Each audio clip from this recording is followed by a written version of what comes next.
प्रणाम है आप सभी को। आज का 11 बजे का शो बहुत स्पेशल हो जाता है क्योंकि आज हम चर्चा करने वाले हैं आकाश तत्व के बारे में। आकाश तत्व अपने आप में एक पजल, एक मिस्ट्री हमेशा से बना रहा है मनुष्य के लिए, चाहे तपस्या के द्वारा, चाहे साइंस या टेक्नोलॉजी के द्वारा इसको समझने का प्रयास होता रहा है। और आकाश तत्व पर हाल फिलहाल में ही भारत सरकार ने कार्य करना शुरू किया। एक नेशनल लेवल पर कॉन्फ्रेंस ऑर्गेनाइज की गई जिसमें इसरो और विज्ञान भारती जैसी संस्थाओं की पार्टनरशिप रही। देहरादून में ये कॉन्फ्रेंस ऑर्गेनाइज की गई और इसमें आकाश तत्व पर चर्चा की जानी थी। आकाश तत्व पर बात तो हुई, लेकिन सभी अटेंडीज ने, जिन लोगों ने वो कॉन्फ्रेंस अटेंड की, उन सब ने ये स्वीकार किया कि अभी आकाश तत्व पर बहुत कुछ जानना शेष है। इसीलिए आज की कृष्णेंद्र कथा हम सुनेंगे प्रोफेसर अश्विनी जी अग्रवाल से कि ज्ञान का स्थान आकाश तत्व कैसे है, क्यों है, इसके क्या मायने हैं और हमारे लिए ये कैसे रेलेवेंट है, कैसे इंपॉर्टेंट है। इसको समझने के लिए आइए जुड़ते हैं आज टेलीकॉल के फेसबुक के माध्यम से अश्विनी जी से और कृष्णेंद्र कथा में उनसे सुनते हैं कि आकाश तत्व कैसे ज्ञान का स्थान है। तो मैं अब इनवाइट करने जा रही हूँ अश्विनी जी को आज की इस कॉल में।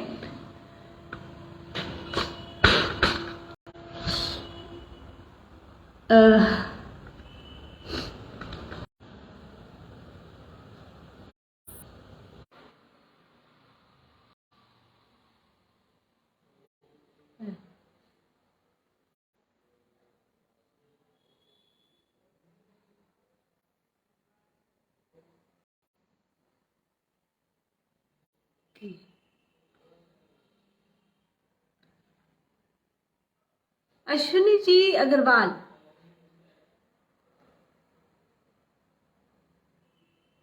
जिनको हम जानते हैं एक्सपर्ट के रूप में, स्पिरिचुअल एलिजिबिलिटी पर जो बात करते हैं, उन्हीं से हम टेलीकॉल के माध्यम से जुड़ने का प्रयास करते हैं।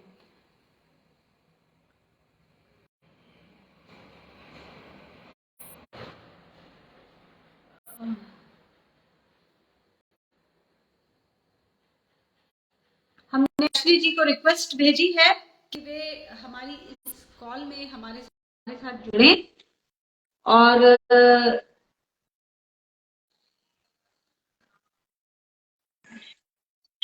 जी प्रणाम अश्विनी जी। प्रणाम। आपका बहुत बहुत स्वागत है आज की इस कॉल में। ज्ञान कैसे आकाश तत्व में स्थान बनाता है और इसका हमारे लिए कैसे रेलेवेंस है, इसी पर आज आपसे कृष्णेंद्र कथा में हम सुनना चाहेंगे। आपका बहुत बहुत स्वागत करती हूँ मैं भगवान टीवी पर और आपसे निवेदन करती हूँ कि आप आज की कृष्णेंद्र कथा में हमें बताएं कि ज्ञान का स्थान आकाश तत्व। ठीक, प्रणाम। मेरी आवाज आ रही है? हाँ जी, आपकी आवाज आ रही है।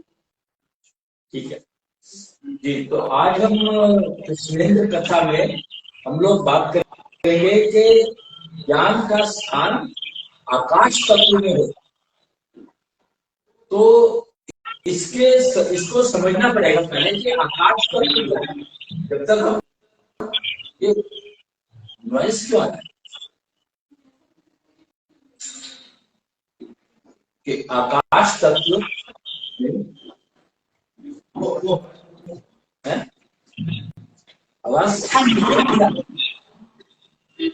अब मैं म्यूट कर रही हूँ, फिर प्रॉब्लली ये प्रॉब्लम नहीं आएगी। अच्छा, देखते हैं अभी फिर पता कैसे लगेगा कि आवाज आ रही है।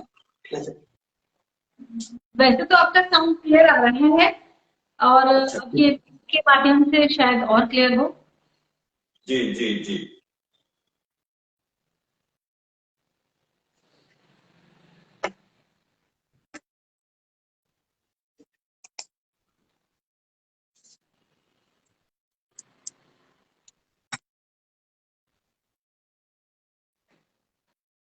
एक मिनट जरा थोड़ा सा एडजस्ट कर रहे हैं कैमरा, एक सेकंड आप। जी हेलो, अब आवाज आ रही है? हाँ जी, अब बेहतर। जी, तो मेरे ख्याल से सेटिंग होगी पूरी, ठीक है जी।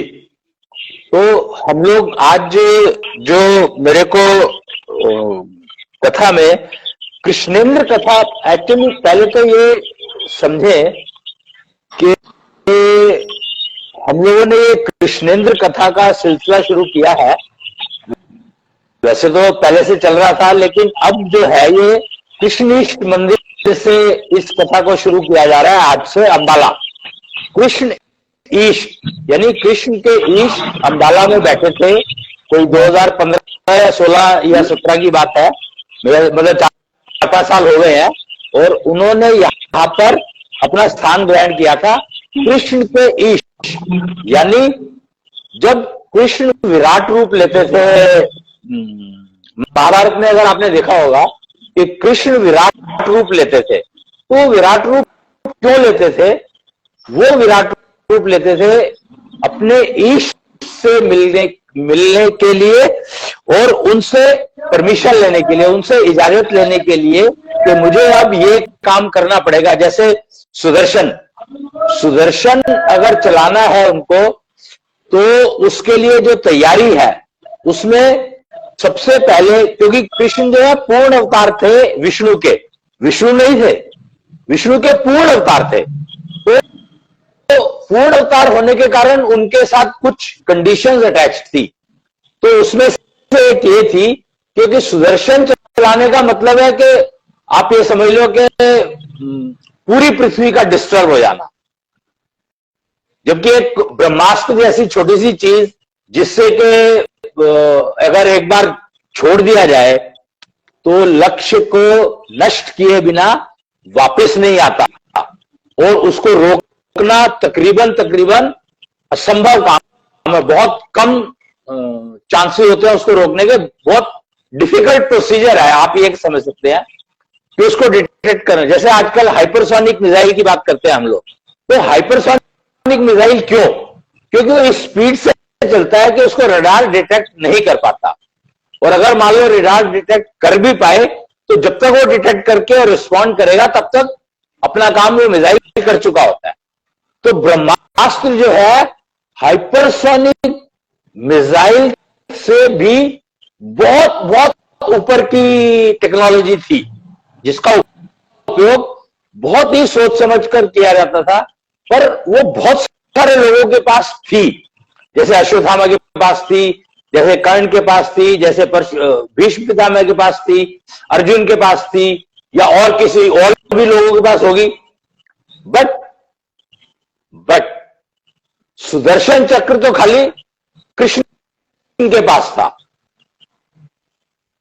तो उसको जब चलाना होता था, जब उसकी जरूरत होती थी, तो वो अपने ईष्ट से नमन करके, ईष्ट को अपने को याद करके, उनको जो कुछ भी उनकी प्रोसीजर रहा होगा उसको करके, और तब वो उसका उपयोग करते थे सुदर्शन चक्र का, कृष्ण। तो उनके ईष्ट का मंदिर यहां पर, उनका दरबार लगा है यहां पर। और वो एक्चुअली 18 मॉलिक्यूल्स के, आपने सुना होगा पंचतत्व आपने सुना ही होगा, और पंच बीज भी आपने शायद सुना होगा पहले। लेकिन पंचभूत और पंच महाभूत डेफिनेटली आपने सुना होगा कि ये भी कुछ शब्द हैं। तो पंचभूत, पंच महाभूत, पंच तत्व और पंच बीज, ये 4 शब्द ऐसे हैं जो बाजार में फ्लोटिंग तो है, अवेलेबल तो है, पर इनका एग्जैक्टली सब में डिफरेंस क्या है, फर्क क्या है सब में, चारों में आपस में डिफरेंस क्या है, ये समझना ये एक ऐसा चैप्टर है जिसके बारे में कभी कोई चर्चा हुई ही नहीं। और क्योंकि इसके बारे में चर्चा नहीं हुई, उसका एकमात्र कारण यह था कि आकाश तत्व के ऊपर कोई खास जानकारी उपलब्ध नहीं है। अभी यहां पर देहरादून में पहली इंटरनेशनल कॉन्फ्रेंस हुई थी उत्तरांचल यूनिवर्सिटी में, किस बारे में हुई थी? आकाश तत्व के ऊपर हुई थी। और उस चर्चा वो मैंने भी अटेंड की थी, तो वहां पर समझ में आया कि अभी तो आकाश तत्व के बारे में कुछ जानकारी उपलब्ध ही नहीं है मार्केट में, बाजार में किसी भी कम्युनिटी में, साइंटिफिक कम्युनिटी में खासकर और टेक्नोलॉजी कम्युनिटी में आकाश तत्व के बारे में कोई जानकारी उपलब्ध नहीं है। और पर ऐसा तो है नहीं कि आकाश तत्व की जानकारी उपलब्ध ना हो। पंचभूत, पंच महाभूत, पंच बीज और पंच तत्व की बात जब इतने सालों से और इतने सदियों से हो रही है, तो आकाश तत्व की बात ना हो ऐसा कैसे हो सकता है? उसके ऊपर जानकारी ना उपलब्ध हो ऐसा कैसे हो सकता है? पर जो कॉन्फ्रेंस में जो समझ में आया उसमें यही आया कि आकाश तत्व पर कोई खास जानकारी अवेलेबल नहीं है।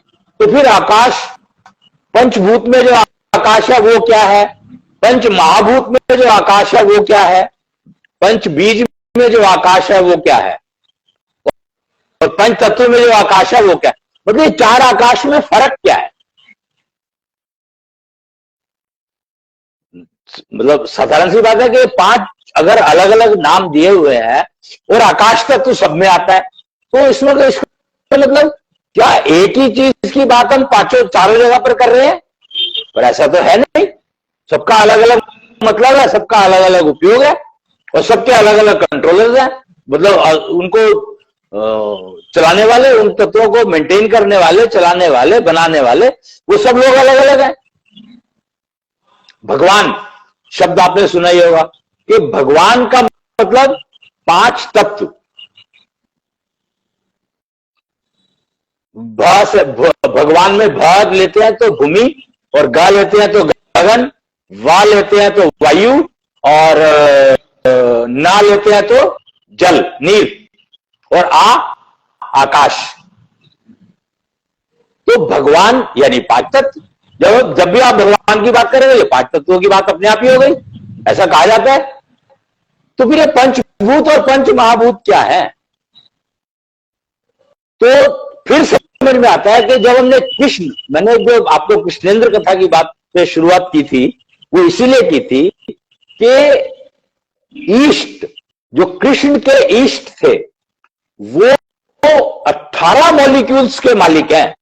अब यहां पर मॉलिक्यूल एक शब्द आ गया, और मॉलिक्यूल अणु तो आप जानते हैं कि अणु एक ऐसा शब्द है जो पानी का, जो अगर पानी एक अणु है और उस बहुत सारे अणुओं से मिलकर पानी बनता है, कंपाउंड, पानी कंपाउंड है और वो अणु है H2O, हाइड्रोजन और ऑक्सीजन को मिलकर के एक अणु बना है, और वो बहुत सारे अणु मिलकर के पानी बनाते हैं। तो अणु शब्द तो सब जानते हैं, मॉलिक्यूल, मॉलिक्यूल फिर एटम, मॉलिक्यूल और फिर एटम। मॉलिक्यूल जो बनता है वो एटम से बनता है, ऐसा बताया गया है, जो साइंस कहती है। और एटम, फिर एटम के अंदर बहुत सारी चीजें हैं, प्रोटॉन है, न्यूट्रॉन है, इलेक्ट्रॉन है, और lot of space is there.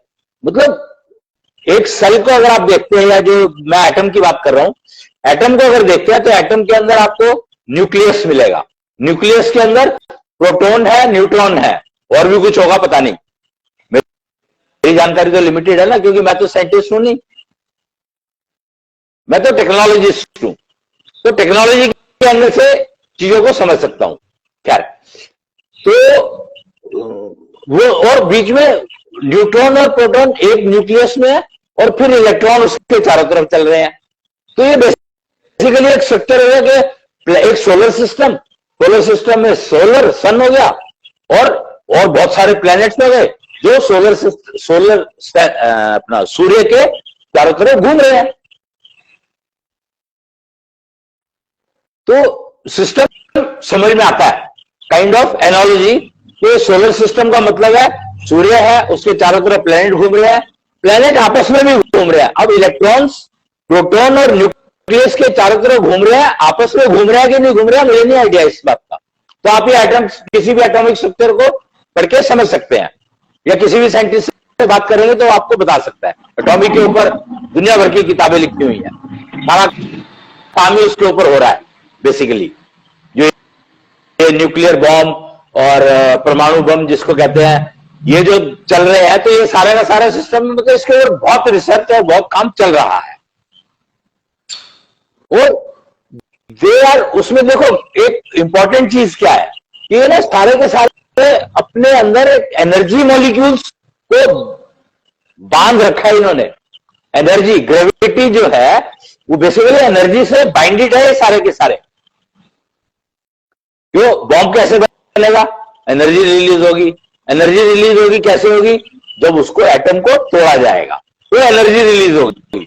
Energy को तोड़ने के लिए एक और एटम का बम्बारमेंट की जाएगी, यानी एक तीर छोड़ा गया और उस तीर ने उस एटम को तोड़ा, ब्रेक किया और एनर्जी रिलीज हुई। यही तो परमाणु बम का सिद्धांत है। हाइड्रोजन बम जिसको कहते हैं, तो बेसिकली ये बॉम्ब नहीं है, ये हम एनर्जी जनरेट करके और उसको अपने दिनचर्या में यूज करने का एक तरीका निकालने के उसमें लगे हैं। तो न्यूक्लियर पावर प्लांट्स जाते ही आपके सब जगह लगे हुए हैं, बहुत जगह लगे हुए, बहुत जगह लग रहे हैं। और एनर्जी की जो रिक्वायरमेंट है, कोई फैक्ट्री नहीं चल सकती उसके बिना, आपका घर नहीं चल सकता, आपके कोई भी गैजेट, कोई भी डिवाइस, कुछ भी नहीं चल सकता अगर बिजली नहीं है, तो इलेक्ट्रिसिटी नहीं है तो एनर्जी, और उसको यूज करने के लिए उसको कन्वर्ट करते रहते हैं। ज्यादा एनर्जी जनरेट होगी तो उसको कन्वर्ट करके ट्रांसफर कर दिया, डिस्ट्रीब्यूशन कर दिया। That is the system, plain simple सा। तो इसमें कुछ बहुत ज्यादा चर्चा करने की जरूरत नहीं है, क्योंकि एक इंट्रोडक्शन के तौर पर मेरे को बताना जरूरी था कि सिस्टम एक्चुअली क्या है और साइंटिफिक कम्युनिटी किस काम पर लगी हुई है। और लिंक और महाभारत से, क्योंकि मैंने पहला रेफरेंस महाभारत का लिया, कृष्ण के ईस्ट का और सुदर्शन चक्र का। मैं सुदर्शन चक्र की बात करना चाह रहा था। सुदर्शन चक्र क्या है और उसकी परमिशन लेने के लिए ईस्ट से मिलने जाते थे कृष्ण, विराट रूप लेकर के। तो कृष्ण के जो ईस्ट थे वो 18 मॉलिक्यूल के क्रिएटर हैं, डेवलपर। उन्होंने 18 मॉलिक्यूल बनाए। 18 मॉलिक्यूल उनके कंट्रोल में चलते हैं। तो मॉलिक्यूलर स्ट्रक्चर को अगर समझना है आपको, जो आज का जो मॉलिक्यूलर स्ट्रक्चर है वो हम सिर्फ एक कुछ कंपाउंड्स को लेकर के और उसके मॉलिक्यूल को के ऊपर गए हैं। जो आपका जितना भी जेनेटिक थ्योरी और ये सब कुछ चल रहा है वो मॉलिक्यूल्स के अंदर लिमिटेड टू मॉलिक्यूल्स है। इनफैक्ट सेल्स पर जो आज आप वो देखते हैं ना कि वो आपकी सेल थेरेपी कुछ चल रहा है, जिससे सेल्स आर्टिफिशियल ऑर्गन्स डेवलपमेंट का जो सिस्टम चल रहा है वो आपके सेल्स को लेकर के स्टोर कर लेते हैं। बैंक बने हुए हैं, सेल बैंक, उनको कुछ नाम है, मेरे को पता नहीं है क्या नाम है उनका। तो वहां से वो एक से आपको मान लो कोई डैमेज हो गया, आपके टिश्यूज कुछ डैमेज हो गए हैं या कोई बॉडी पार्ट डैमेज हो गया है, तो आपके सेल जो आपने बैंक में रखे हुए थे, नॉर्मली वो शायद वो आपकी वो होती है ना, जब वो आप जन्म लेते हैं तो आपकी एक वो कैनाल होती है, क्या नाम जिसका रहता है, उसको कुछ कहते हैं, वो नाम याद नहीं है, तो कुछ कहते हैं। तो उसको अगर आप प्रिजर्व करके रख देते हैं तो उसके सेल्स यूज करके आप ऑर्गन्स डेवलप कर सकते हैं, ऑर्गन्स का विकास कर सकते हैं। इसके ऊपर बहुत रिसर्च चल रही है आज की तारीख, वो बहुत काम कर रहे हैं और बहुत चीजें शायद बनी भी है। टिश्यू कल्चर शायद कहते हैं उसको, पता नहीं क्या कहते हैं, मेरे को नाम एग्जैक्टली पता नहीं है क्योंकि वो मेरी लाइन नहीं है, बट आइडिया है। जैसे जनरल पब्लिक में अखबार और मैगजीन्स और इंटरनेट के ऊपर बहुत सारी जानकारी अवेलेबल रहती है, तो ऐसी थोड़ी सी जानकारी मुझे भी है। तो ये जो सिस्टम चल रहा है, मॉलिक्यूलर स्ट्रक्चर की बात कर रहा था मैं, तो 18 मॉलिक्यूल्स दिए हुए हैं कृष्ण के ईस्ट ने। वो टोटल 24 मॉलिक्यूल होते हैं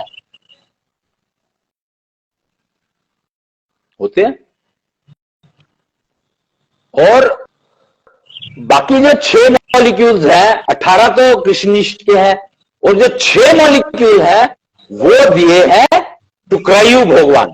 अब यहां पर एक शब्द आया भगवान, पहले मैंने भगवान का बताया था, भगवान मतलब 5 तत्व। तो ये भगवान क्या है?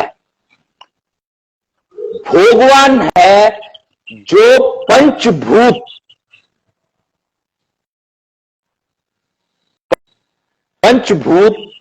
से मॉलिक्यूल्स का निर्माण करे।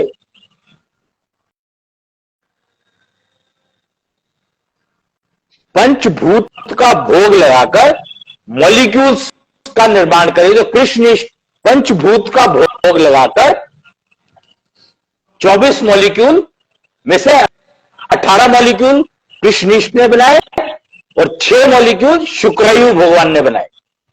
तो कृष्णिष्ठ भी भगवान मानी महाविष्णु। महाविष्णु के 64 रूप हैं। तो उनमें एक रूप कृष्णनिष्ठ का है, एक शुक्रायु का है, एक शुक्राचार्य का है, और ऐसे करके 64 रूप बताए गए हैं। तो जो 18 मॉलिक्यूल की बात कर रहे थे हम लोग, क्योंकि कृष्णनिष्ठ दरबार में बैठे हैं और कृष्णेंद्र कथा, तो कृष्णेंद्र कौन है? ये भी महाविष्णु के एक रूप है। लड्डू गोपाल आपने सुना होगा, कृष्ण का एक रूप था लड्डू गोपाल का।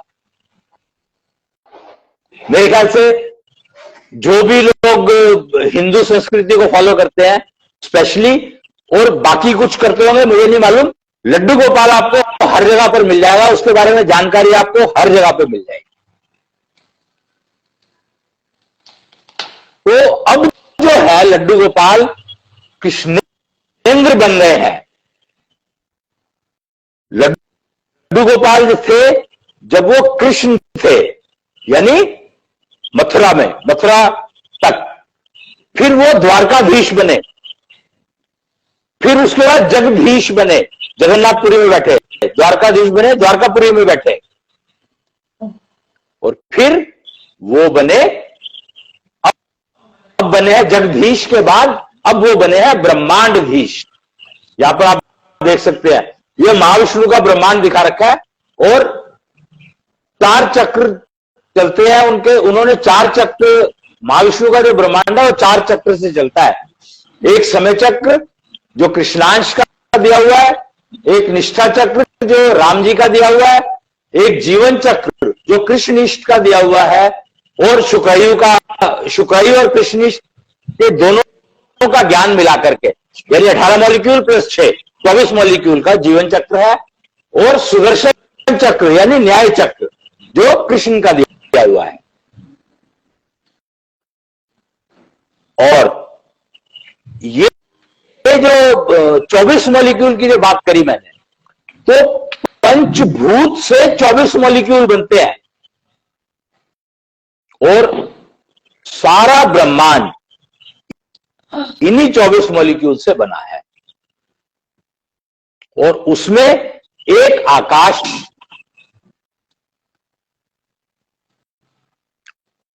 पंचभूत वर्ग में एक आकाश था, 24 मॉलिक्यूल में एक वो आ गया, मॉलिक्यूल के रूप में आ गया, और उसके बाद 24 मॉलिक्यूल से बनते हैं पंच महाभूत। 24 मॉलिक्यूल से बनते हैं पंच महाभूत, और पंच महाभूत से बनते हैं पंच तत्व, और पंच तत्व से बनते हैं 5 बीज। तो और हर बीज में 5 तत्व है। और पिंड जिसको कहा गया है यथा पिंडे तथा ब्रह्मंडे, यानी ब्रह्मांड 24 मॉलिक्यूल से बना है, तो पिंड भी 24 मॉलिक्यूल से बना है। और पिंड जो है वो कहा जाता है जब बच्चा गर्भ में होता है उसको, क्योंकि उसका जेंडर नहीं पता उस समय में। पिंड, इस शरीर को पिंड नहीं कहा जाता, इसको पुरुष कहा जाता है। पुरुष और पिंड में फर्क समझे कि पुरुष या स्त्री जेंडर जब आ गया तो वो पिंड नहीं रहा। फिर पिंड तब तक है जब तक वो गर्भ में है। गर्भ से अगर बाहर आ जाते हैं तो जेंडर हो जाता है, तो पिंड नहीं रहता है।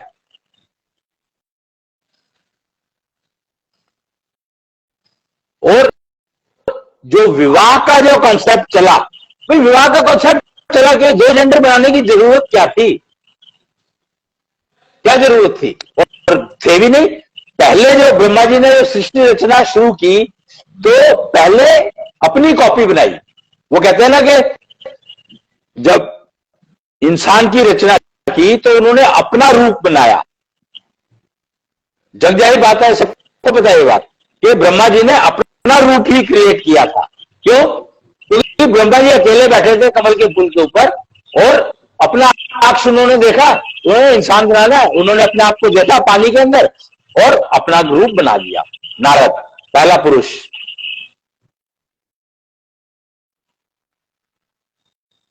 तो अपना स्वरूप ही बनाया है।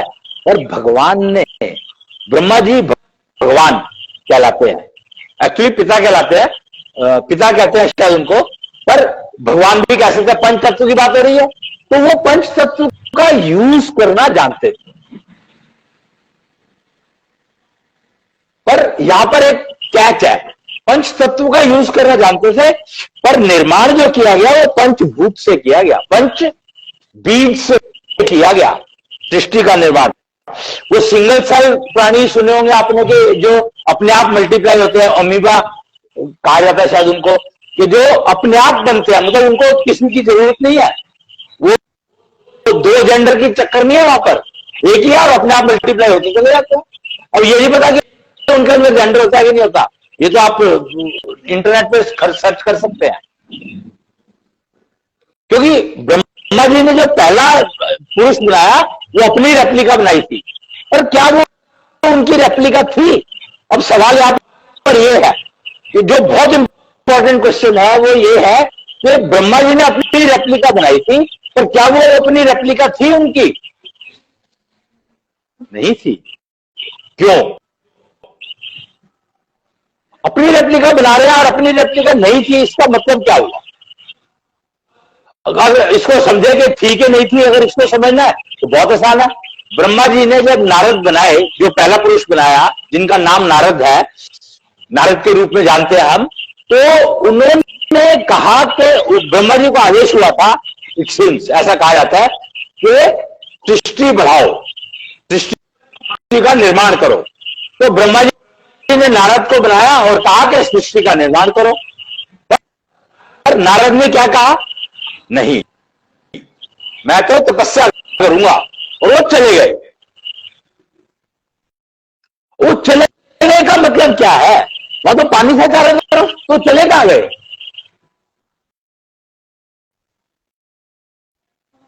जो वहां पे चारों तरफ पानी था तो चले कहां गए? कोई इसके ऊपर कोई वो नहीं है, कोई भी मतलब खास जानकारी उपलब्ध मेरे पास नहीं है कि वो गए कहां। फिर ब्रह्मा ने एक और बनाया, फिर ब्रह्मा ने एक और बनाया, फिर ब्रह्मा ने एक और बनाया, ऐसे करके शायद 9 मानस पुत्र बनाए थे।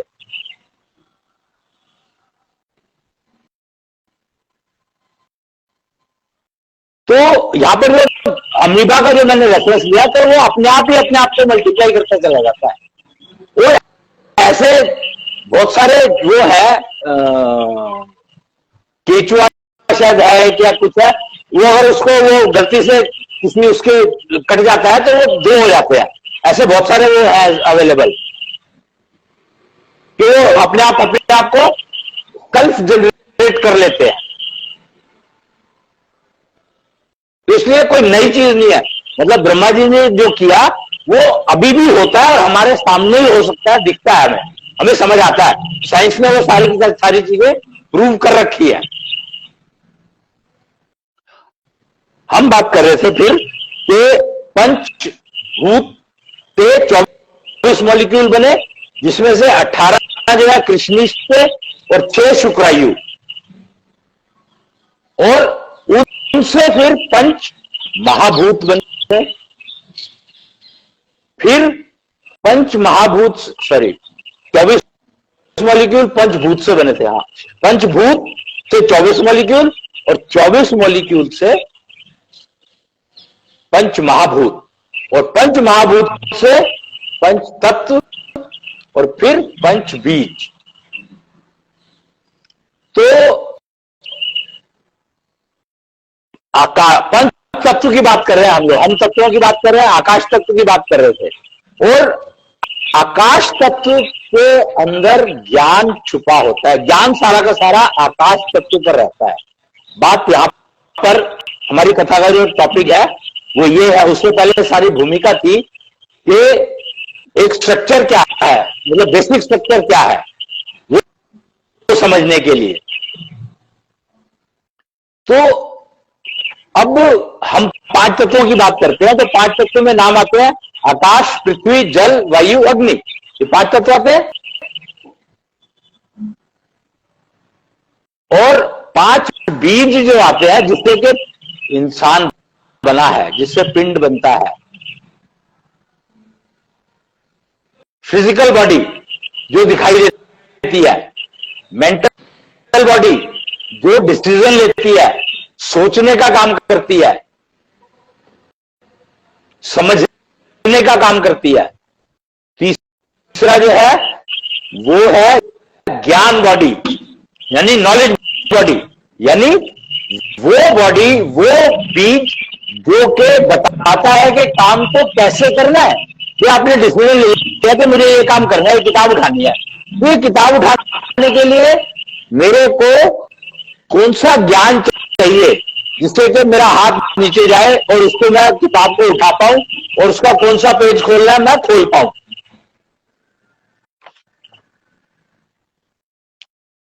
तो ज्ञान बॉडी यानी पहले क्या करना है, पहला डिसीजन क्या करना है, डिसीजन मेकिंग किया तो वो मेंटल बॉडी करती है आपकी, मानसिक शरीर जिसको कहा गया, मानसिक बीज भी कहते हैं उसको। फिर अच्छा, मानसिक बीज भी पांच तत्वों से बना है।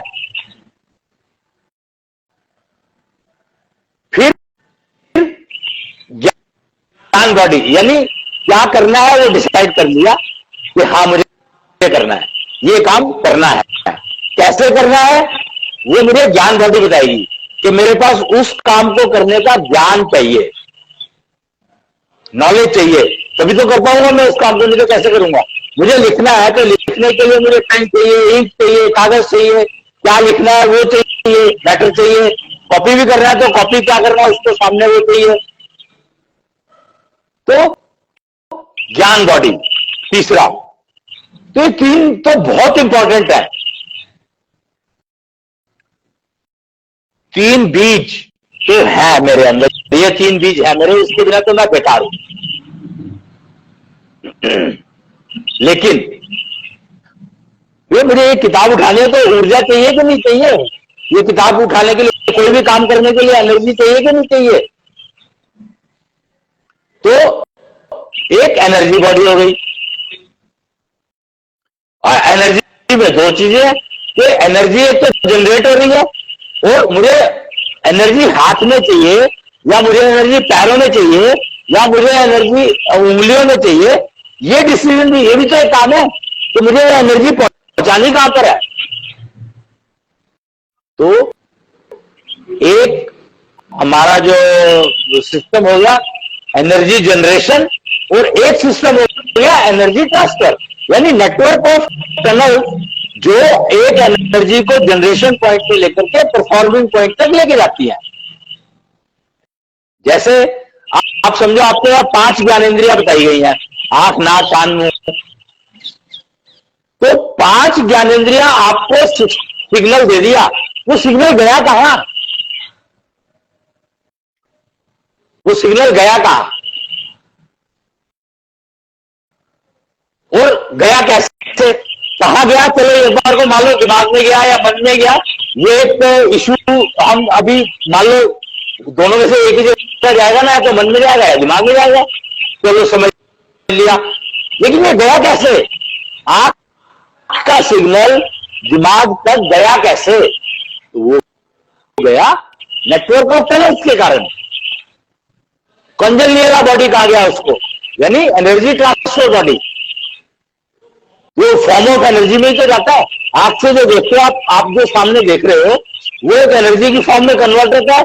आपकी आंख उसको पकड़ती है, आपकी आंख एक एंटीना का काम कर रही है और आपको पता है आप अपनी आंख को रडार भी बना सकते हो।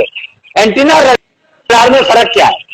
हम आकाश तत्व पर जा रहे हैं, ज्ञान आकाश तत्व पे होता है, उसको समझने के लिए चल रहे हैं हम लोग। तो मैं सिस्टम, इंस्ट्रूमेंट या कंपोनेंट की बात इसलिए कर रहा हूं कि आसानी से समझ में आ जाए। तो जो एंटीना होता है ये खाली रिसीविंग डिवाइस है, यानी सिग्नल रिसीव किया और दे दिया, परफॉर्म नहीं करता है। Antenna does not perform anything, it only receives and delivers.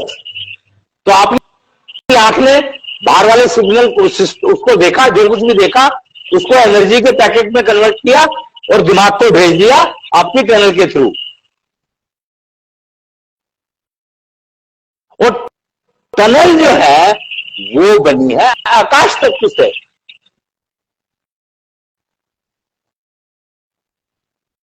Tunnel जो है वो कुछ नहीं बल्कि आकाश तत्व है। अगर इसको आपको समझना है ना कि आकाश तत्व से टनल कैसे बन सकती है, तो आपको बहुत ही सरल सिस्टम मैं बता सकता हूं, तरीका बता सकता हूं वेरीफाई करने का। अगर आप चाहे तो किसी भी समय में आप चंद्रमा की तरफ अपनी नेकेड आई से, बिना किसी इंस्ट्रूमेंट के, चश्मा वश्मा कुछ नहीं, मतलब आपकी आंखें थोड़ी ठीक ठाक देख पाए। अगर आपकी आंखें देख ही नहीं सकती फिर तो मैं कुछ नहीं कह सकता, उसका अलग तरीका है, मतलब प्रोसीजर अलग है। अभी मैं एवरेज पर्सन की बात कर रहा हूं। तो आप बाहर खड़े हो जाए और चंद्रमा जब निकला हुआ हो तो चंद्रमा की तरफ थोड़ा एक टक लगा करके देखें, तो कुछ टाइम लगेगा, वो डिपेंड करता है आपकी एफिशिएंसी पर।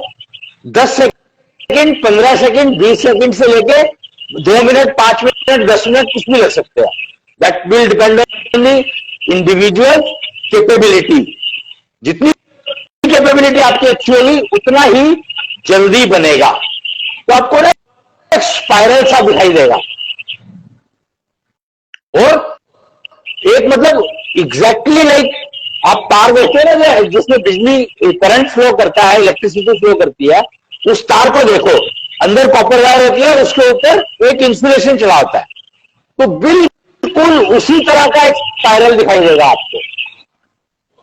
और जब आप टाइम बढ़ेगा तो आपको लगेगा वो स्पाइरल आपकी आंख की तरफ आ रहा है। तो एक्चुअली आपकी आंख की तरफ आ नहीं रहा होता, लगता है ऐसे कि मेरी आंख की तरफ आ रहा है, पर वो आपकी आंख से जा रहा होता है कनेक्शन बनाने के लिए चंद्रमा की तरफ।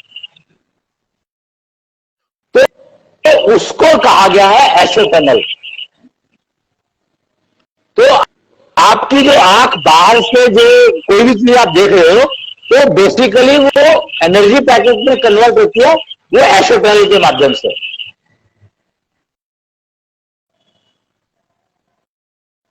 फिर ये जो आपका मेमोरी है, आपकी जो डिसीजन मेकिंग है, कहते हैं ना मन को बता दो मन कहां पर रहता है? दिमाग रहता कहां पर है? दिमाग होता भी है कि नहीं होता है? हमने ये मान रखा है कि आधा ये होता है, आधा ये होता है। बहुत सारे वो, क्योंकि रिसर्च चल रही है, रोज बदलते रहते हैं। रिसर्च का मतलब यही है कि आज जो गलती हमने कल करी थी उस गलती को ठीक किया और नया रिजल्ट आ गया। आपके मोबाइल में जो है हर रोज नया अपडेट आता है। वो उसका मतलब क्या है कि हमने एक सिस्टम बनाया था, पता लगा कि उसमें ये गलती है तो उसको ठीक करके नया वर्जन ला दिया। या कोई एक नई रिक्वायरमेंट आई और मेरा सिस्टम था उसको पूरा नहीं कर सकता था, तो मैंने उसके अंदर एक पैच लगाया, एक और पैच लगाया और नया वर्जन दे दिया। तो साइंस का तो काम ही यही है कि पुरानी उसको गलतियों को ठीक करो, या कोई एक नया सिस्टम उसमें जोड़ना है तो उसको जोड़ दो और नया वर्जन दे दो। साइंस का तो काम ही यही है।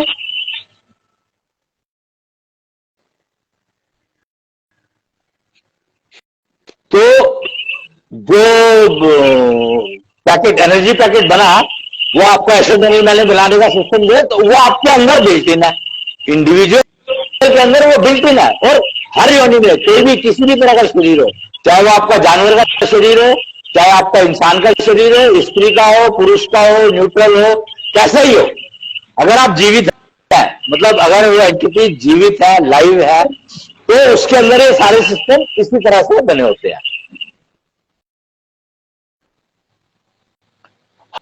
हर एंटिटी डिसीजन मेकिंग करती है, हर एंटिटी एक्टिविटी करती है, हर एंटिटी हर तरह का काम करते हैं। तरीके, प्रोसीजर सबके अपने अपने डिफाइंड है, क्योंकि वो तो बनाने वाले ने डिफाइन किया। लेकिन ये किताब अगर लिखी है तो इस किताब में, जिसने भी ये किताब लिखी है, उसमें क्या मैटर लिखना है वो तो लिखने वाले को ही पता होगा ना। और आप पढ़ोगे, आप अपने एंगल से पढ़ोगे या उसके एंगल से पढ़ोगे, तो आप इंटरप्रिटेशन इसकी कैसे भी की जा सकती है। मतलब कंटेंट एक है पर उसकी इंटरप्रिटेशन अलग अलग तरीके से कोई भी कैसे भी कर सकता है। वेदों को समझने के लिए संस्कृत सीखनी जरूरी है। संस्कृत सीखते हैं उसमें व्याकरण आ जाती है, तो इतने सारे पैरामीटर है और समझने का सबका तरीका अलग अलग है। साइंस इसीलिए तो रोज बदल जाती है, जिसको हम डेवलपमेंट कहते हैं। डेवलपमेंट के नाम पे हम सिर्फ वर्जन्स बदल रहे हैं, नए नए वर्जन बना रहे हैं, मूल वही का वही है।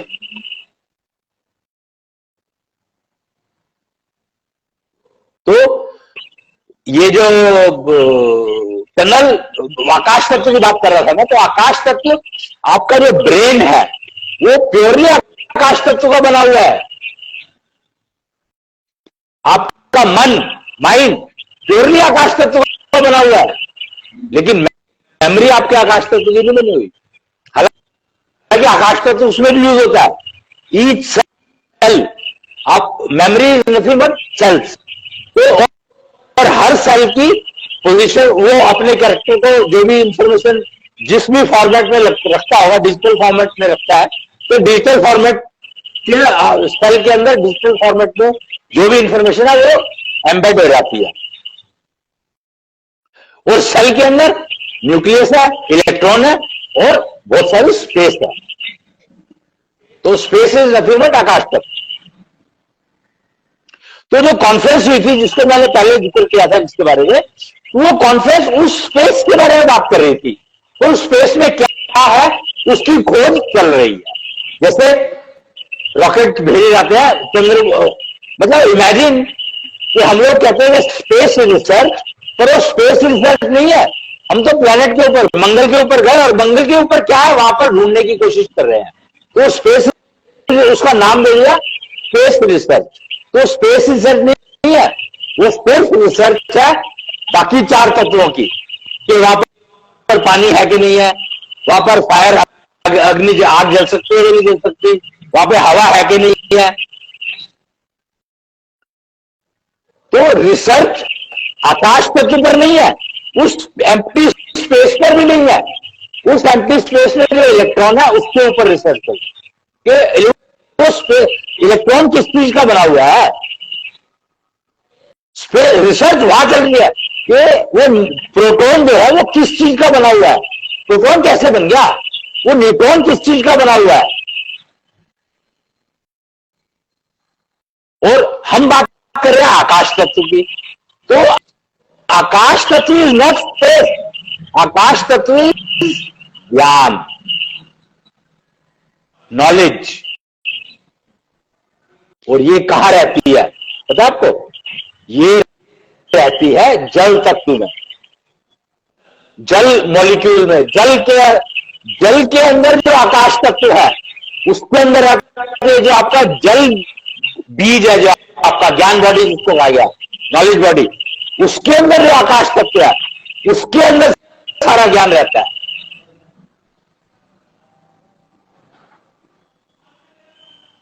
फिर इंडिविजुअल बॉडी का जो आपके जो पृथ्वी तत्व की बात करते हैं, शरीर जो भौतिक शरीर जो दिखाई दे रहा है, इसमें आकाश तत्व कहां पर है? तो जो भी आपके सेल्स को जोड़ता है, दो सेल्स को आपस में कनेक्ट करता है, कनेक्ट होते हैं शुक्र मॉलिक्यूल से, और वो शुक्र मॉलिक्यूल आकाश तत्व में रहता है। वो शुक्र मॉलिक्यूल आकाश तत्व में रहता है। तो शरीर के अंदर जितने भी सेल्स के ज्वाइंट्स हैं उन सब में आकाश तत्व है। मन आपका पूरा का पूरा आकाश तत्व है। अब यहाँ पे पूरा का पूरा आकाश तत्व और मानसिक बीज, इसमें फर्क क्या है, ये बहुत इंपॉर्टेंट है समझना, क्योंकि जब तक हम इसको मैथमेटिकली नहीं समझेंगे तब तक हम कंफ्यूज रहेंगे।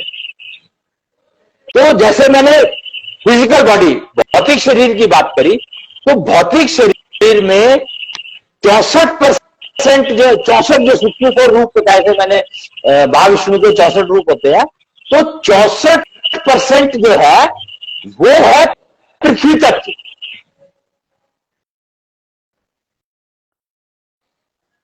और बाकी सारे तत्व 9% है भौतिक शरीर में।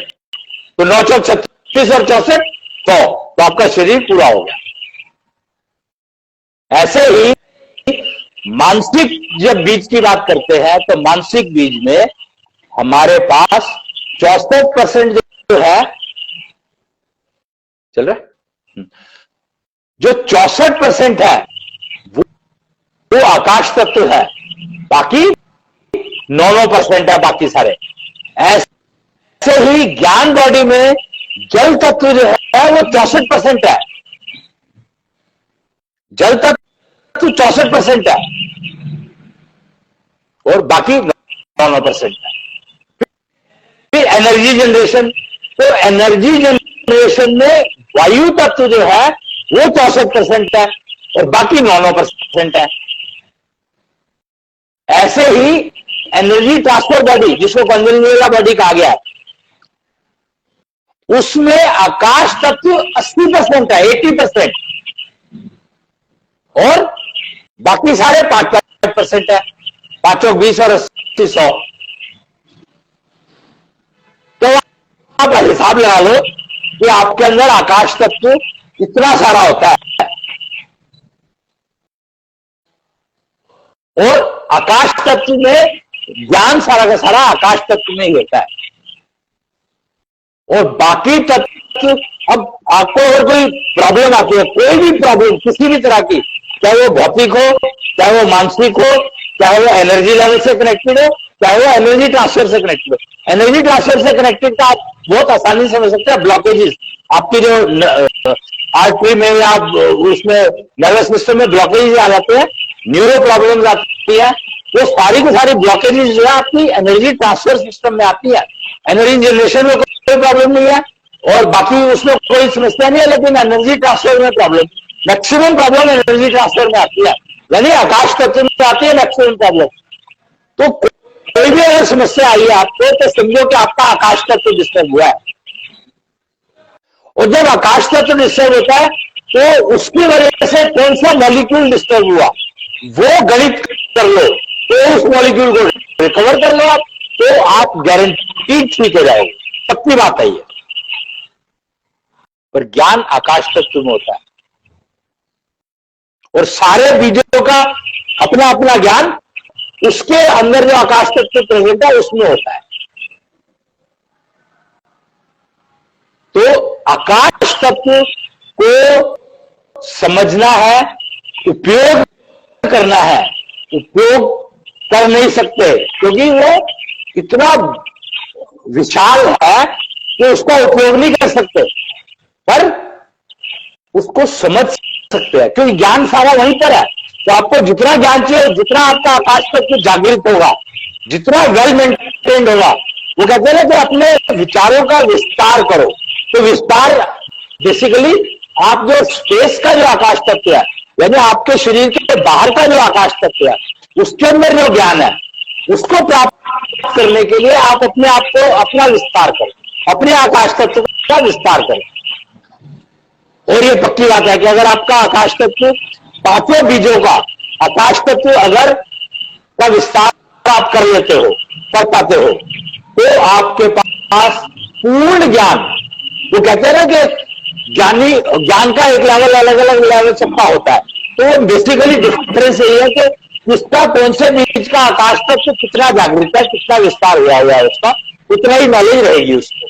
जैसे शरीर से कोई बहुत बलवान है पर दिमाग से सोच नहीं पाता, तो उसका कारण क्या है? उसका आकाश तत्व शरीर का तो बहुत अच्छा या उसके सेल्स के जो स्ट्रक्चर है उनकी बॉन्डिंग तो बहुत अच्छी है, लेकिन मानसिक जो बॉन्डिंग है, मानसिक जो आकाश तत्व है उसका विस्तार नहीं हुआ, या तो जागृत भी आगे नहीं है, पता नहीं यह कितना जागृत है। ऐसे ही आपको थकान हो जाती है या एनर्जी जनरेशन या एनर्जी ट्रांसफर में प्रॉब्लम, तो वो आकाश तत्व आपका डिस्टर्ब है। तो आकाश तत्व में सारा ज्ञान छुपा है, चाहे वो आपके अंदर हो, चाहे वो आपके शरीर से बाहर हो। आपको सिर्फ अपने आकाश तत्व को समझना, अपने आकाश तत्व को समझना है और पांचों बीजों के आकाश तत्व का विस्तार करना है, तो आपके पास पूरे ब्रह्मांड की जानकारी आपको यहां बैठे बैठे मिल जाएगी। यथा पिंडे तथा ब्रह्मांडे, आंख खोल करके आप 100 मीटर देख सकते हो, आंख बंद करके आप पूरा ब्रह्मांड देख सकते हो। ये बात निश्चित है, फैक्ट है। तो इस बात को आप समझे, बार बार सुने इस वीडियो को और समझे। कोई भी प्रश्न हो आपका तो आप यहां पर कमेंट बॉक्स में डाल करके पूछ सकते हैं, और बाकी हम चर्चा करेंगे अगली कृष्णांश कथा में, कृष्णेंद्र कथा में। तो तब तक के लिए जय कृष्णेंद्र जी। जय जय कृष्णेंद्र। अश्विनी जी से आज हमने जाना आकाश तत्व, और 5 बीजों में हर एक बीज में होता है आकाश तत्व, 5 तत्व होते हैं, और ज्ञान का स्थान है आकाश तत्व। इसके बारे में जो डिटेल में कृष्णेंद्र कथा के माध्यम से अश्विनी जी हमें बता रहे थे, इसके लिए हम धन्यवादी रहेंगे हमेशा ही, और आगे भी और तत्वों के बारे में जानकारी अश्विनी जी से कृष्णेंद्र कथा के माध्यम से ही हम लेते रहेंगे। भगवान टीवी पर ही प्रसारित होता रहेगा। तो अश्विनी जी, आपका बहुत बहुत धन्यवाद, प्रणाम आपको। आपको मेरी आवाज आ रही है, और आज का ये सेशन हम यहीं पे एंड करते हैं। जी।